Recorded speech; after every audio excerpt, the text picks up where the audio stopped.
Senhor presidente, colegas vereadores, comunidade que nos assiste, primeiramente falar sobre o pedido de informação. Eu comentei com o vereador Lucas ontem, e ontem nós conversamos inclusive por áudio WhatsApp, falando sobre as questões dos pedidos de informação, as questões de urgência, regime de urgência, e rejeitamos ontem porque tivemos a resposta hoje, praticamente total do pedido que o colega havia feito, inclusive muito antes do prazo, que é 30 dias que tem o gestor para fazer uma resposta de um pedido de informação. Inclusive agora já cobrei o secretário Mauro Trojan, da Secretaria de Assistência Social e Cidadania, para que nos envie esses 10% ali do retorno da resposta que estavam faltantes para complementar a resposta aos colegas. Eu creio que a informação mais importante, como essa informação vai vir, é o menos importante em toda essa equação. Por exemplo, tem como pedir informação visitando o secretário, tem como pedir informação fazendo reunião pública, audiência pública, convidando, convocando, como essa casa já fez, inclusive, tem uma série de formas de se fazer.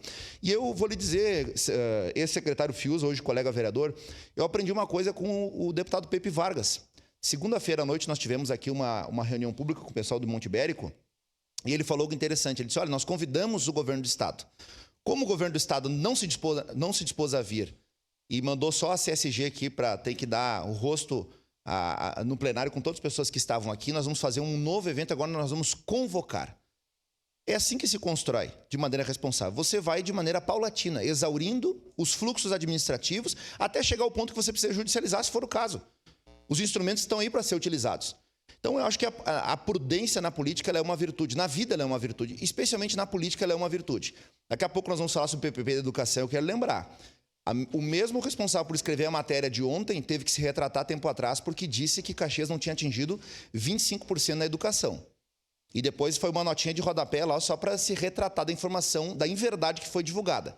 Mas a oposição não voltou aqui para dizer, olha só, nós somos induzidos ao erro, com exceção do vereador Cláudio Libardi. Vou falar a sua pessoa. Então, declaro que sim, a orientação é sim para que nós aprovemos esse pedido de informação, até porque eu falei com o secretário Frisso, o pedido é extenso, é detalhado e não haveria tempo hábil de um dia para o outro para retornar. E dentro do prazo de 30 dias vem aí o retorno para que a oposição possa, então, fazer uso disso e debater política pública e etc. para a nossa cidade. Era isso, presidente. Muito obrigado. Obrigado, vereador Caleb Garbim, que fez a sua manifestação. Próximo vereador.